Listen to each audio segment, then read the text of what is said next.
ಹೇಳ್ತೀನಿ. ಆಮೇಲೆ induction stove ಹೇಗೆ ಯೂಸ್ ಮಾಡೋದು ಅಂತ ಹೇಳಿ ಕೊಡ್ತಾ ಇದ್ದೀನಿ. ಇದನ್ನು ನಾವು ಆನ್ಲೈನಿಂದ ತರಿಸಿದೆ ನಾನು. ಅನ್ಪ್ಯಾಕ್ ಮಾಡುವ.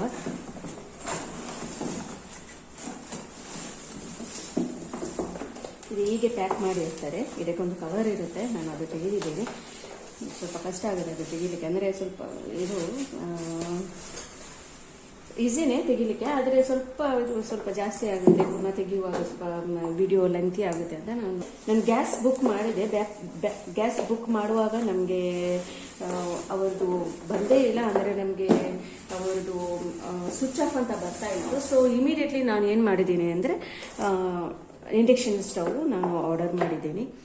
ನನಗೆ ಒಂದೇ ದಿವಸಕ್ಕೆ ನನಗೆ ಬಂದಿದೆ. ಇದು ನನಗೆ 1425ಕ್ಕೆ ನನಗೆ ಸಿಕ್ಕಿದೆ. ಒಂದು 2-3 ವರ್ಷ ಬ್ಯಾಕ್ ನನಗೆ ಕೆಲವು ನೇಬರ್ಸ್ ತರಿಸಿದ್ದಾರೆ, ಅವರಿಗೆ 1300ಗೆ ಸಿಕ್ಕಿದೆ. ಈಗ ಆಫರಲ್ಲಿ ಇದೆ, ನೀವು ಬೇಗ ತರಿಸೋದು ಒಳ್ಳೆಯದು. ಅಂದರೆ ತುಂಬ ಒಳ್ಳೆಯದು ಬಂದಿದೆ ಅಂತ ನೇಬರ್ಸ್ ಹೇಳಿದರು, ತುಂಬ ಒಳ್ಳೆಯದಿದೆ ಅಂತ. ಅವರು 5 ವರ್ಷ ತನಕ ಯೂಸ್ ಮಾಡಿದ್ದಾರೆ ಅಂತ ಹೇಳಿದರು. ಸೊ ನಾನು ಕೂಡ ಇದನ್ನು ಹೇಗೆ ಯೂಸ್ ಮಾಡೋದು, ಮತ್ತು ಯಾವುದೆಲ್ಲ ಬಟನ್ಸ್ ಯೂಸ್ ಮಾಡೋದು, ಯಾವುದೆಲ್ಲ ವೆಸಲ್ಸ್ ಯೂಸ್ ಮಾಡೋದು ಅಂತ ನಾನು ಹೇಳಿಕೊಡ್ತಾ ಇದ್ದೀನಿ. ಬನ್ನಿ ನಾವು ಹೇಗೆ ಯೂಸ್ ಮಾಡೋದು ಅಂತ ನೋಡುವ. ಸ್ವಿಚ್ ಹಾಕಿದ ಮೇಲೆ ಇಲ್ಲಿ ಪವರ್ ಅಂತ ಬರುತ್ತೆ, ಪವರ್ ಅಂತ ಇದೆ. ಪವರ್ ಅಲ್ಲಿ ಆನ್ ಆಫ್ ಆಗುತ್ತೆ ಇಲ್ಲಿ ಲೈಟ್. ಇದನ್ನು ಆನ್ ಆಫ್ ಮಾಡ್ಲಿಕ್ಕೆ ಇದು ಪ್ಲಸ್ ಅನ್ನು ಹಾಕಬೇಕು, ಪ್ಲಸ್ ಮಾಡಬೇಕು. ಸೊ ಇಲ್ಲಿ ನೀವು ಮೈನಸ್ ಅಂತ, ನಿಮ್ಗೆ ಬಿಸಿ ಜಾಸ್ತಿ ಬೇಡ ಅಂದ್ರೆ ಇಲ್ಲಿ ಮೈನಸ್ ಮಾಡಬಹುದು. ಇಲ್ಲಿ ಟೈಮರ್ ಅಲ್ಲಿ ಇಡಬಹುದು, ನಿಮ್ಗೆ ಎಷ್ಟು ಗಂಟೆಗೆ ಎಷ್ಟು ಬೇಗ ಮುಗಿಬೇಕು ಅಂದ್ರೆ ಇಲ್ಲಿ ಟೈಮರ್ ಅಲ್ಲಿ ಇಡಬಹುದು. ಮತ್ತೆ ಇಲ್ಲಿ ವಾಲ್ಟೇಜ್, ಸ್ವಲ್ಪ ವಾಲ್ಟೇಜ್ ಕಡಿಮೆ ಬೇಕಿದ್ರೆ ನಿಮಗೆ ವಾಲ್ಟೇಜ್ ಹೀಗೆ ಮಾಡಬಹುದು. ಸೊ ಈಗ ನೋಡಿ, ಇಲ್ಲಿ ಕುಕ್ಕರ್ ಇಡಬಹುದು, ಇಲ್ಲಿ ಯಾವುದಾದ್ರೂ ಕರ್ರಿ ಮತ್ತೆ ಮಿಲ್ಕಿಗೆ ಬೇಕು ಅಂತ ಇದ್ರೆ ಮಿಲ್ಕಿಗೆ ಇಡಬಹುದು. ತವಾ, ಡೀಪ್ ಫ್ರೈ, ಮತ್ತೆ ಇಲ್ಲಿ ಫಂಕ್ಷನ್ ಚೇಂಜ್ ಮಾಡುವಂತದ್ದು. ಈಗ ನಾವು ಒಂದು ಕರಿ ಮಾಡುವ. ನಾನು ಒಂದು ಮ್ಯಾಂಗೋ, ಮತ್ತೊಂದು ಹೇಳ್ತೀನಿ ನಾನು. ಇದಕ್ಕೆ ಅಡಿಯಲ್ಲಿ ಒಂದು ಹೀಗೆ ಇದೆ ನೋಡಿ, ಒಂದು ಇದೆ ಸೈಡ್ ಅಲ್ಲಿ, ಇಲ್ಲಿ ಗಾಳಿ ಹೋಗುವಂತ ಫ್ಯಾನ್ ಅಂತ ಇದೆ, ಸಾರಿ, ಗಾಳಿ ಹೋಗುವಂಥದ್ದು. ಇಲ್ಲಿ ಯಾವುದೋ ಕಾರಣಕ್ಕೋಸ್ಕರ ಇಲ್ಲಿ ನೀವು ನೀರನ್ನು ಇರಬಾರ್ದು. ನೀರಿದ್ರೆ ಏನಾಗುತ್ತೆ, ಬೇಗ ಹಾಳಾಗುತ್ತೆ. ಇಲ್ಲಿ ಯಾವುದೇ ಇದಕ್ಕೆ ನೀರನ್ನು ಇಲ್ಲಿ ಹಾಕಬಾರ್ದು, ಈ ನೀರು ಹೋಗ್ಬಾರ್ದು, ಬೇಗ ಹಾಳಾಗುತ್ತೆ. ಇಲ್ಲಿ ನೀವು ಸ್ವಲ್ಪ 1 ವಾರ ಆದ್ಮೇಲೆ ನಿಮ್ಗೆ ಬ್ರಷ್ ಇದೆ ಅಲ್ವಾ, ಟೂತ್ ಬ್ರಷ್ ಅಥವಾ ಯಾವುದೋ ಬ್ರಷ್ ಅಲ್ಲಿ ನೀವು ಇಲ್ಲಿ ಹೀಗೆ, ಅಂದ್ರೆ ನೀರಿರಬಾರ್ದು, ನೀರಿನ ಪಸೆ ಇರಬಾರ್ದು ಆ ಬ್ರಷ್ಗೆ. ಮತ್ತೆ ಇಲ್ಲಿ ಕ್ಲೀನ್ ಮಾಡಬಹುದು. ಮತ್ತೆ ಯಾವುದೂ ಇಲ್ಲ, ತುಂಬಾ ಸುಲಭ ಇದನ್ನು ಯೂಸ್ ಮಾಡ್ಲಿಕ್ಕೆ. ಈಗ ನಾವು ಮ್ಯಾಂಗೋ ಕರಿ ಮಾಡ್ತೀನಿ, ನಾನು ತೋರಿಸ್ತೇನೆ. ಒಂದು ಹೇಳ್ತೀನಿ ನಿಮ್ಗೆ, ಡೈರೆಕ್ಟ್ ಸ್ಟೀಲ್ ಅನ್ನು ಯಾವತ್ತೂ ಯೂಸ್ ಮಾಡಬೇಡಿ. ಸ್ವಲ್ಪ ಬಿಸಿ ಆಗ್ಲಿಕ್ಕೆ, ನೀರು ಬಿಸಿ ಆಗ್ಲಿಕ್ಕೆ ಸ್ವಲ್ಪ ನೀರನ್ನು ನೀವು ಈಗಿನ ಸ್ಟೀಲ್ ಅಲ್ಲಿ ಬಿಸಿ ಮಾಡಬಹುದು, ಆದ್ರೆ ಜಾಸ್ತಿ ಬಿಸಿ ಮಾಡ್ಲಿಕ್ಕೆ ಹೋಗ್ಬೇಡಿ. ಯಾಕೆಂದ್ರೆ ರಟ್ಟುತ್ತೆ, ಮೇಲೆ ಹೋಗಿ ಕೆಳಗೆ ಬೀಳುತ್ತೆ. ನನಗೆ ಎಕ್ಸ್ಪೀರಿಯನ್ಸ್ ಆಗಿದೆ ತುಂಬಾ ಸಲ. ಸೊ ನೀವು ಡೈರೆಕ್ಟ್ ಸ್ಟೀಲ್ ಅನ್ನು ಯೂಸ್ ಮಾಡಬೇಡಿ. ಇದು ನೋಡಿ, ಇಂಥದ್ದು ಸ್ಟೇನ್ ಸ್ಟೀಲ್ ಅಂತ ಇದೆ, ಅದನ್ನೇ ಯೂಸ್ ಮಾಡಿ. ಬೇರೆ ಯಾವುದೇ ಕಾರಣಕ್ಕೋಸ್ಕರ ಯೂಸ್ ಮಾಡಬೇಡಿ ಬೇರೆ ಸ್ಟೀಲ್ ಅನ್ನು. ನೋಡ, ಫಸ್ಟಿಗೆ ನಾನು ಇಲ್ಲಿ ಒಂದು ಕರಿ ಮಾಡ್ತಾ ಇದ್ದೀನಿ. ಆನ್ ಮಾಡ್ತೀನಿ ನಾನು. ಇಲ್ಲಿ ನೋಡಿ, ಆನ್ ಆಫ್ ಆಗುತ್ತೆ ಈ ಬಟನ್. ಈಗ ಆನ್ ಆಫ್ ಮಾಡುವ. ಇದು ಸ್ವಲ್ಪ ಕಡಿಮೆಗೆ ಇಡುವ, ಡೌನು ಕಡಿಮೆಗೆ ಇಡುವ. ಸ್ವಲ್ಪ ಬಿಸಿ ಆಗುತ್ತೆ. ಈಗ ನಾನೀಗ ಯಾವುದಕ್ಕೆ ಇರ್ತೀನಿ, ನಾನು ಕರಿ ಮಾಡಲಿಕ್ಕೆ ಅಂತ ಇರ್ತೀನಿ. ಫಂಕ್ಷನ್ ಸ್ಟೇಜ್ ಮಾಡ್ತೇನೆ ನಾನು. ಎಲ್ಲಿದೆ ಕರಿ? ಇಲ್ಲಿ ಇದೆ. ಮತ್ತೆ ಕಡಿಮೆ ಮಾಡುವ. ನಾನು ಸ್ವಲ್ಪ ಕಡಿಮೆ ಮಾಡ್ತಾ ಇದ್ದೀನಿ. ಫಸ್ಟಿಗೆ ನಾನು ಮಾಡುವಂಥದ್ದು. ಈಗ ನಾನು ಎಣ್ಣೆಯನ್ನು ಹಾಕ್ತೀನಿ.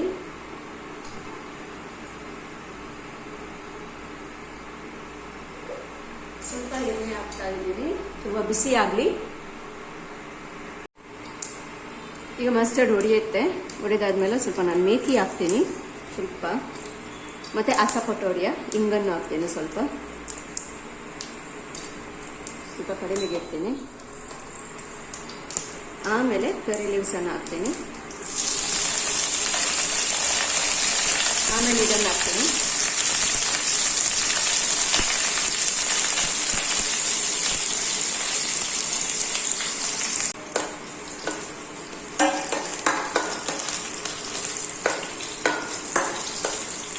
ಇದಿಷ್ಟು ಮಾಡಿದ ಮೇಲೆ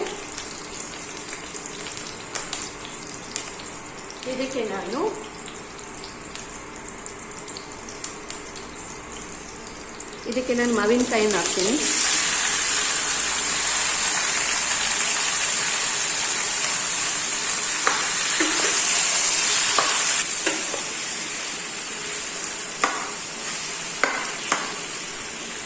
ಕಡಿಮೆ ಇರುವ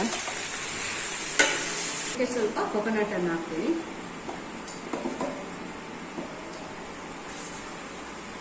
ಸ್ವಲ್ಪ ಮಸ್ಟರ್ಡ್, ಸ್ವಲ್ಪ ಚಿಲ್ಲಿ ಪೌಡರ್ ಅನ್ನು ಹಾಕ್ತೀನಿ. ನಾನು ಪೌಡರ್ ಅನ್ನು ಯೂಸ್ ಮಾಡ್ತಾ ಇದ್ದೇನೆ ಇವಾಗ.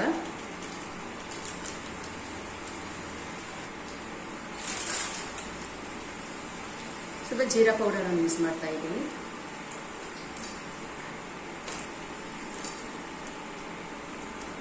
ಸ್ವಲ್ಪ ಕೊತ್ತಂಬರಿ ಪೌಡರ್,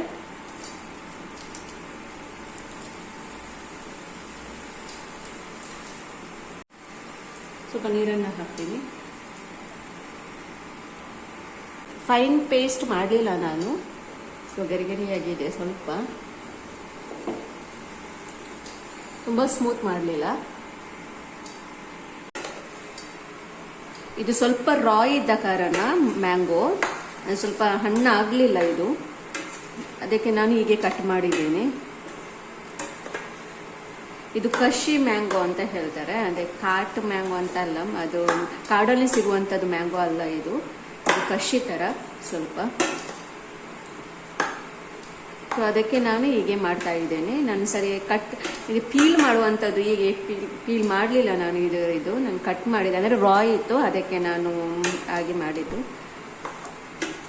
ಜಸ್ಟ್ ಒಂದು ಇಂಡಕ್ಷನ್ ಸ್ಟವಲ್ಲಿ ಹೇಗೆ ಮಾಡ್ಬೋದು ಅಂತ ಹೇಳಿಕ್ಕೋಸ್ಕರ ನಾನು ಇದು ಮಾಡ್ತಾ ಇದ್ದೇನೆ. ನನ್ನ ಕರಿಯನ್ನು ನೋಡಬೇಡಿ ನೀವು ಹೇಗೆ ಮಾಡಿದ್ದೀನಿ ಅಂತ, ನಾನು ಒಟ್ಟಾರೆ ಮಾಡಿದ್ದೀನಿ. ಆದರೆ ನೀವು ಹೇಗೆ ಮಾಡೋದು ಅಂತ ಹೇಳಿಕೊಡ್ತಾ ಇದ್ದೀನಿ ಅಷ್ಟೇ. ಇಂಡಕ್ಷನ್ ಸ್ಟವಲ್ಲಿ ಹೇಗೆ ಮಾಡೋದು ಅಂತ ಹೇಳಿಕೊಡ್ತಾ ಇದ್ದೀನಿ. ಈಗ ನಾನು ಇದಕ್ಕೆ ಇದನ್ನು ಹಾಕ್ತಾ ಇದ್ದೀನಿ. ಇದು ಹಾಕ್ತಾ ಇದ್ದೀನಿ.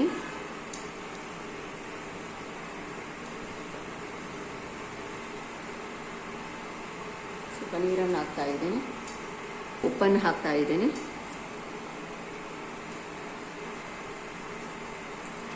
ಎರಡು ಕಾಯಿ ಮೆಣಸು.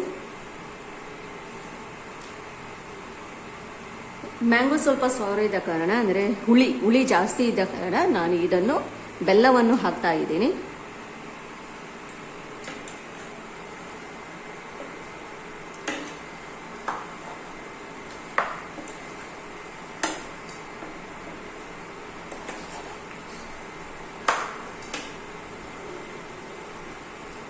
ನಮ್ಮದು ಮಂಗಳೂರು ಕನ್ನಡ, ನಾವು ತುಳು, ಕೊಂಕಣಿ ಮತ್ತು ಹಿಂದಿ ಎಲ್ಲ ಮಿಕ್ಸ್ ಮಾಡಿ ನಮ್ಮದು ಕನ್ನಡ ಆಗುತ್ತೆ.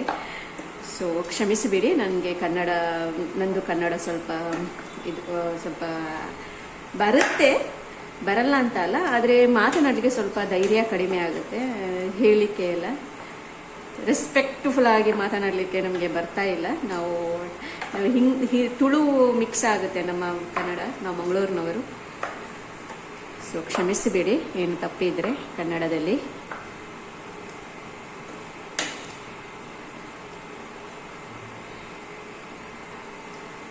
ಸ್ವಲ್ಪ ಬೇಯಲಿ, ಕುದಿ ಬರಲಿ, ಆಮೇಲೆ ಆಫ್ ಮಾಡುವ. ಸ್ವಲ್ಪ ಜಾಸ್ತಿ ಮಾಡುವ ನಾವು ಹೀಟನ್ನು, ಇಲ್ಲಾಂದರೆ ಬೇಗ ಕುದಿ ಬರೋದಿಲ್ಲ. ಸೊ ಸ್ವಲ್ಪ ಜಾಸ್ತಿ ಮಾಡ್ತೇನೆ ನಾನೀಗ. ಕುದಿ ಬರ್ತಾ ಉಂಟು ಈಗ.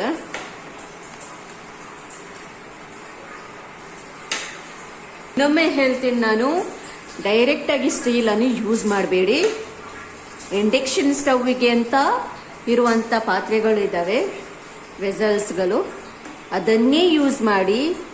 ದಯವಿಟ್ಟು ಈಗೇನೆ ಸ್ಟೀಲ್ ಯಾವುದೋ ಸ್ಟೀಲ್ ಅನ್ನು ಯೂಸ್ ಮಾಡ್ಲಿಕ್ಕೆ ಆಗುತ್ತೆ ಅಂತ ಹೇಳುವಾಗ ಸ್ಟೇನ್ಲೆಸ್ ಹಿಡಿಯುವಂತದ್ದು ಪಾತ್ರೆಗಳನ್ನು ಯೂಸ್ ಮಾಡಬೇಡಿ. ಸ್ಟೇನ್ಲೆಸ್ ಅನ್ನೇ ಯೂಸ್ ಮಾಡಿ. ರಟ್ಟುತ್ತೆ, ಮೇಲೆ ರಟ್ಟುತ್ತೆ. ನೀವು ಆಯಿಲ್ ಎಲ್ಲ ಹಾಕಿದ್ರೆ ಮೇಲೆ ರಟ್ಟು ಮತ್ತೆ ಮುಖಕ್ಕೆಲ್ಲ ಬೀಳ್ಬೋದು, ಮೈಗೆಲ್ಲ ಬೀಳ್ಬೋದು. ಸೊ ತುಂಬಾ ಡೇಂಜರಸ್. ತುಂಬಾ ಕೇರ್ಫುಲ್ ಆಗಿರಿ.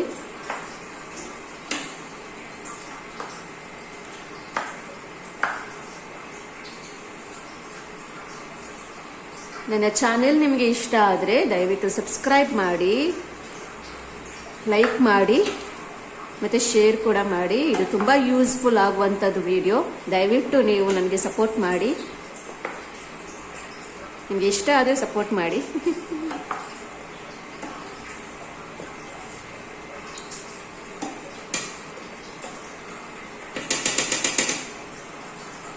ಸ್ವಲ್ಪ ಬೇಯಲಿ, ಇನ್ನೂ ಕೂಡ ಸ್ವಲ್ಪ ಕಡಿಮೆಗೆ ಇಡುವ.